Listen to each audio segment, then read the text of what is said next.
Hi dear students, कैसे हो आप? उम्मीद आप अच्छे से होंगे। मैं भी अच्छा हूँ। चलो आज बात करते हैं आपकी एक्सरसाइज 3.4 के बारे में। क्वेश्चन में लिखा हुआ है find the inverse by using elementary transformation method. यानी कि हमें इस मैट्रिक्स का इनवर्स निकालना है। पहले ये जानने की कोशिश कीजिए कि इनवर्स होता क्या है, फिर ये जानने की कोशिश करेंगे कि किन मैट्रिक्स का हम इनवर्स निकाल सकते हैं और किस मैट्रिक्स का हम इनवर्स नहीं निकाल सकते हैं। सबसे पहले जानते हैं कि इनवर्स होता क्या है।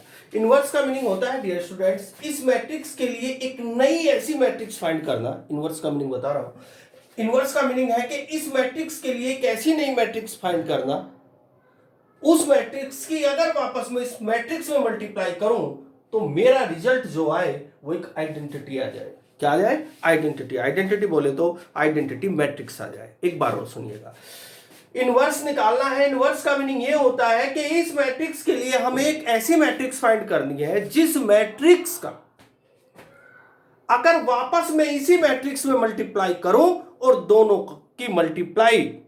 का मल्टीप्लिकेशन एक आइडेंटिटी मैट्रिक्स अर्थात 1001 बन जाए। करके बताता हूं। सबसे पहले आप दी गई मैट्रिक्स को लेट करेंगे ए के बराबर। सबसे पहला आपका काम है दी गई मैट्रिक्स को ए के इक्वल लेट करें। किसके इक्वल डियर स्टूडेंट्स? ए के। अब एक एक वन ऐड करने के बाद सबसे पहले हम ये चेक करेंगे कि इसका इनवर्स निकाला जा सकता है या नहीं। सर वो कैसे पता चलेगा? इसकी हम डिटर्मिनेट वैल्यू निकालेंगे। अगर इसकी डिटर्मिनेट वैल्यू 0 आई तो हम इसके लिए हाथ खड़ा कर देंगे कि इसका इनवर्स निकालना पॉसिबल नहीं है। अगर इसकी डिटर्मिनेट वैल्यू 0 नहीं आई तो हम कह देंगे कि हाँ, इसका इनवर्स निकाला जा सकता है। सर कैसे? बताता हूं। इसकी डिटर्मिनेट वैल्यू ए के ऊपर दो ऐसी वर्टिकल लाइन ड्रा करने का मीनिंग हुआ कि इसकी डिटर्मिनेट वैल्यू कैसे निकालते हैं सर? भाई 1 की 3 में मल्टीप्लाई, पहले ये वाली मल्टीप्लाई होती है 3, अपने घर से लगाते हैं माइनस। पहले 1 की 3 में 3, अपने घर से माइनस, फिर 2 की -1 में तो -2। क्या आया? डिटर्मिनेट वैल्यू आई कितनी? माइनस माइनस प्लस हो जाएगी, दोनों की मल्टीप्लाई 5। अगर ये डिटर्मिनेट वैल्यू 0 के अलावा कोई भी नंबर आ जाए तो हम लिखेंगे it is non singular matrix. Non singular matrix. अगर ये नॉन सिंगुलर मैट्रिक्स है तो इसका हम इनवर्स फाइंड कर सकते हैं। आप लिखेंगे सो इनवर्स एग्जिस्ट। सो इनवर्स एग्जिस्ट, इसका मतलब इसका इनवर्स निकाला जा सकता है। अगर इसका डिटरमिनेट वैल्यू 0 आती, अगर इसकी डिटर्मिनेट वैल्यू 0 आती तो हम हाथ खड़ा कर देते कि इसका इनवर्स निकालना पॉसिबल नहीं है। आपका काम है सबसे पहले डिटर्मिनेट वैल्यू निकाल करके ये चेक करो कि उसका इनवर्स निकाला जा सकता है या नहीं निकाला जा सकता है। डिटर्मिनेट वैल्यू हम लोग कैसे निकालते हैं? जैसे ए है, ए के ऊपर दो वर्टिकल लाइन ड्रा कर लेते हैं। इसके बाद 1 की इस वाले नंबर में मल्टीप्लाई 3, अपने घर से माइनस लगाते हैं। फिर इसकी मल्टीप्लाई -2 हो जाती है, माइनस माइनस प्लस मिलकर के 5। अगर ये नंबर 0 को छोड़ के कुछ भी आ जाए तो आप लिखेंगे it is non singular matrix. अगर ये 0 आ जाता तो लिख देते it is singular matrix. So inverse does not exist, अर्थात इनवर्स नहीं निकाला जा सकता। चलो आगे बढ़ते हैं। अब इनवर्स तो निकाला जा सकता है। इनवर्स निकालने के लिए तरीका क्या होता है? आप लिखेंगे ए इक्वल आई इंटू ए। इसका रूल को फॉलो करते हैं। हालांकि ए इक्वल आई इंटू ए ही होता है क्योंकि आइडेंटिटी की मैट्रिक्स ए में अगर मैं मल्टीप्लाई करूंगा मुझे वापस ए ही मिलेगा। अब आप ए की वैल्यू यहां रखिए 1 -1 2 और 3। इसके बाद आई की वैल्यू रखिए आप यहां 1 0 0 1। इस बात का ध्यान रखें, यहां ए लिखा हुआ है, यहां आपको ए की वैल्यू नहीं रखनी है। एक बार और ध्यान से सुनिएगा। हर इनवर्स निकालने के लिए ए इक्वल आई इंटू ए लिखा जाता है। वैसे ए इक्वल आई इंटू ए होता भी है क्योंकि आई के में मल्टीप्लाई करेंगे तो वापस ए मैट्रिक्स आ जाएगी। ए एज इट इज, आई की वैल्यू 1001 लिखेंगे जो कि आइडेंटिटी मैट्रिक्स होती है ए एज इट इज। अब आप लगाएंगे इसमें ऑपरेशन। सर ऑपरेशन किस प्रकार लगाते हैं? मैं यहां लिख रहा हूं। कुल मिला के ऑपरेशन सारे हमें इस ए मैट्रिक्स में लगाने हैं इस प्रकार कि यहां पर ये वाली मैट्रिक्स बन जाए 1001। ये वाली मैट्रिक्स हमें इस वाले पहले इस पर इस वाली मैट्रिक्स के स्थान पर ये वाली मैट्रिक्स बनानी है। कुछ भी करके एक एक करके ऑपरेशन लगाएंगे। सर कैसे? सबसे पहले इस एलिमेंट में लगाएंगे ऑपरेशन। यहां 1 होना चाहिए। देखो कंपेयर करो, 1 है तो हम यहां इसमें ऑपरेशन नहीं लगाएंगे। अगर मैं इसको कहूं R1 तो R1 कहलाएगा, ये आपका R2 कहलाएगा। इसको समझना थोड़ा सा मुश्किल होता है, लेकिन अगर ध्यान से समझोगे तो समझ में आएगा, ऐसी बात नहीं है। जब इस एलिमेंट पर ऑपरेशन लग चुके, क्योंकि हम इस यहाँ 1 है, यहाँ 1 है, तो मुझे इस एलिमेंट पर कोई ऑपरेशन लगाने की जरूरत नहीं है। इसके बाद हम इस वाले एलिमेंट की ओर दौड़ते हैं। यहाँ क्या लिखा हुआ है 0, लेकिन हमारे यहाँ क्या लिखा हुआ है 2, तो हम यहाँ इस 2 को हटाएंगे बाई ऑपरेशन, इस 2 को ऑपरेशन से हटाएंगे। कैसे सर? ये 2 किसके पहले पर है? R2, तो मैं लिखूंगा R2 रिप्लेस R2, जो यहां है वो ही यहां लिखें। अब अपने घर से लगाओ -2 इंटू R1। सर ये कैसे लिखा, कैसे लिखा भाई? R2 की वैल्यू यहां 2 आ जाएगी, -2 एज इट इज। R1 कौन था? 1, तो 2 इंटू 1 2, और ये 2 -2, कुल मिला के क्या बनेगा R2 के स्थान पर? 0, जो मैंने यहां लिखा। ये ऑपरेशन थोड़ी सी देर में समझ में आते हैं, कई बार वीडियो देखने के बाद प्रैक्टिस करना, तब आपके माइंड तक बात पहुंचेगी। लगाते हैं तो 1 -1, R2 में ऑपरेशन लगाया तो ये पूरा R2 है, ये 4 एलिमेंट की वैल्यू बदल जाएगी। R2 की वैल्यू क्या थी? 2, तो यहां लिखा 2 -2 एज इट इज। R1 कौन था? R1 1 था, है ना। R2 कौन था? 2, ये 2 था ना, तो 2 -2 क्या निकल करके आया? 0, 0 में यहां लिखूंगा। अब इस एलिमेंट को कंप्लीट भरना है। इस एलिमेंट के लिए R2 कौन है? 3 -2 एज इट इज। R1 कौन है? देखिए R2 ये R1, तो -1 माइनस माइनस प्लस, 2 1 2 + 3 कितना आया? 5।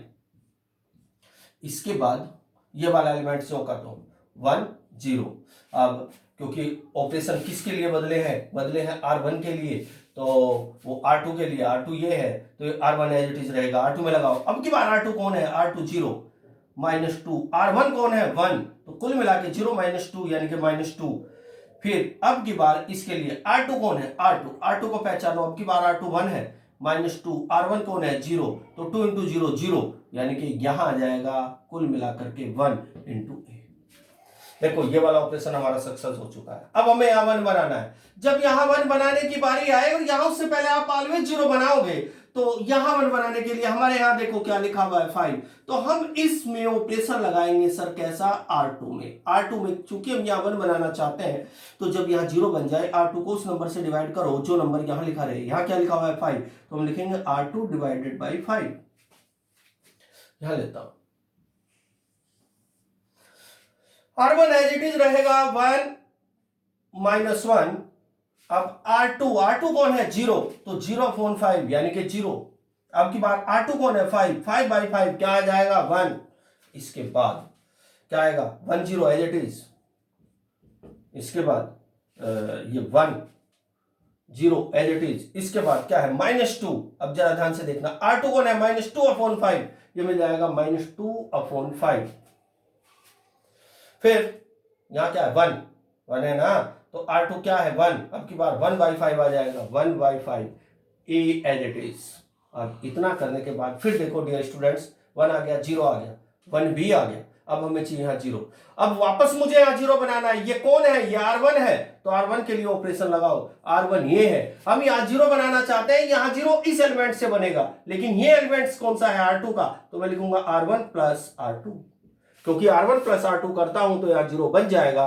तो अब आप लिखिए R1 + R2, यानी कि R1 + R2 1 ही रह जाएगा, यहाँ 0 आ जाएगा, 0 1 एज इट इज रहेगा। इसके बाद अब R1 + R2, R1 क्या है? यहाँ देखो 1 प्लस -2/5, कुल मिला के आप इसको सोल्व करोगे, 5 1 5 2 में, यानी कि 3/5 आ जाएगा। इसके बाद इसको देखो, R1 + R2, R1 क्या है? 0, R2 क्या है? 1/5, तो 1/5। इसके बाद ये -2/5 एज इट इज, क्योंकि R2 में थोड़ी ऑपरेशन लगाया हम लोगों ने, 1/5 ए एज इट इज। अब डियर स्टूडेंट्स, जब यहाँ वापस आइडेंटिटी मैट्रिक्स बन जाए, देखो बन चुकी है कि नहीं, तो तुरंत यहाँ लिखो I इज इक्वल, ये वाला 3 चौका तो 3/5 1/5 क्या आ जाएगा? -2/5 1/5 इज इनटू डिटरमिनेंट वो मैट्रिक्स है। अब मुझे यहां दोनों तरफ इनवर्स से मल्टीप्लाई करनी है। हर क्वेश्चनों को ऐसे करना होता है। आप लिखेंगे multiply by A inverse on both sides करो। तो आई में ए इनवर्स से मल्टीप्लाई करेंगे, आई इंटू ए इनवर्स, इसको यहां लिखेंगे 3/5 1/5 -2/5 1/5, फिर क्या आ जाएगा ए के साथ कौन बैठेगा, ए इनवर्स। मैंने इनवर्स से मल्टीप्लाई की ना, तो आई के पीछे की है, तो यहां भी ए के पीछे मल्टीप्लाई चढ़ेगी। आई इंटू ए इनवर्स होता है ए इनवर्स, याद रखना है फॉर्मूला होता है भाई। आई की किसी में मल्टीप्लाई करोगे आप तो आई गुम हो जाएगा, ये बात ध्यान रखना बस। 3/5, 1/5 माइनस 2/5, 1/5 क्या आ चुका है, ए इंटू ए इनवर्स क्या आ जाएगा, आई। अरे रूल होता है ए इंटू ए इनवर्स आई होता है, यहां लिख रहा हूं साइड में, जरा ध्यान से देखना, ए इंटू ए इनवर्स होता है आई, और जी आई इंटू ए इनवर्स इक्वल होता है ए इनवर्स। ये मैंने आपको पहले भी सेंड कर दिए हैं सारे फार्मूले, दोबारा सेंड कर दूंगा। अब जरा ध्यान से देखिएगा डियर स्टूडेंट्स, आई की जैसे इसमें मल्टीप्लाई आप लोग करोगे तो आपको रिजल्ट क्या मिलेगा, A inverse 3/5, 1/5 minus 2/5, 1/5, this is answer. Dear students, इस टॉपिक से हर वर्ष आपके एग्जाम में क्वेश्चन आता है, लेकिन इस टॉपिक की खास बात यह है कि आप एक दो बार इस टॉपिक को पढ़ोगे तो क्लियर नहीं हो पाएगा, इसका आपको बार बार इसके लिए आपको प्रैक्टिस करनी पड़ेगी। अब मैं आपको इस क्वेश्चन की शॉर्ट ट्रिक बताता हूं। एक लाइन में हम डायरेक्ट इस क्वेश्चन में आंसर को निकाल सकते हैं, जरा उस चीज को देखने की कोशिश करना। अब मैं इसको मिटा देता हूं और डायरेक्ट आपको आंसर बताता हूं। सर कैसे आंसर डायरेक्ट निकल जाएगा क्या, बिल्कुल डेफिनेट निकल जाएगा। जैसे मेरे पास ए है तो आप लिखेंगे ए इनवर्स, लिखा।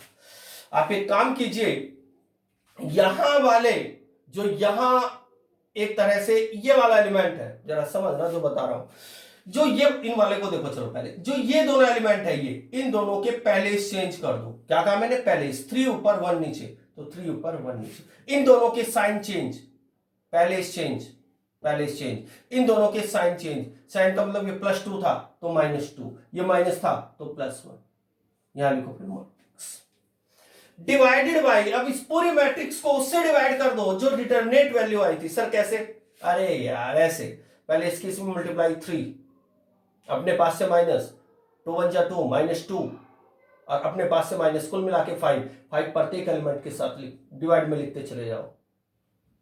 देखो डायरेक्ट आप आंसर पे आ चुके हैं कि नहीं। प्रत्येक क्वेश्चन को इस मेथड से किया जा सकता है। तो अब जब भी आप इस क्वेश्चन को निकालने के लिए दौड़ें तो निकालने के बाद एक बात का ध्यान रखना है डियर स्टूडेंट्स, सर क्या कि आंसर को पहले ही बना लेना है, आंसर को पहले ही बना लेना। चलो अब आपने जो आंसर निकाला इसकी खास बात क्या है, इसकी खास बात डियर स्टूडेंट्स ये है, अगर मैं इस मैट्रिक्स की इस मैट्रिक्स में मल्टीप्लाई करूं, अगर मैं इस मैट्रिक्स की इस मैट्रिक्स में मल्टीप्लाई करूं तो मेरा जो आंसर आएगा इसकी और इसकी मल्टीप्लाई करने के बाद एक आइडेंटिटी मैट्रिक्स आएगा। क्या आएगा डियर स्टूडेंट्स, आइडेंटिटी मैट्रिक्स। इसलिए हम इनवर्स निकालते हैं। हम लोग कहते हैं कि ये मैट्रिक्स इसका इनवर्स है और ये मैट्रिक्स इसका इनवर्स, अर्थात ये दोनों आपस में एक दूसरे के इनवर्स है। जब किन्हीं दो मैट्रिक्स की मल्टीप्लाई का रिजल्ट एक आइडेंटिटी मैट्रिक्स आ जाए तो उसको हम लोग बोलते हैं कि दोनों मैट्रिक्स एक दूसरे के इनवर्स है। चलो अगले वाले वीडियो लेक्चर में मैं आपको एक तो क्वेश्चन और करके बताऊंगा, फिर बाकी क्वेश्चनों का आपको इमेज करके भेजूंगा। बट डियर स्टूडेंट्स, इस टॉपिक को थोड़ा सा ध्यान लगा के पढ़ना, क्योंकि इस टॉपिक को काफ़ी मेहनत करनी पड़ती है। इस टॉपिक को सीखने के लिए जितनी मेहनत करोगे उतने आगे बढ़ोगे। ओके बेटा, बाय।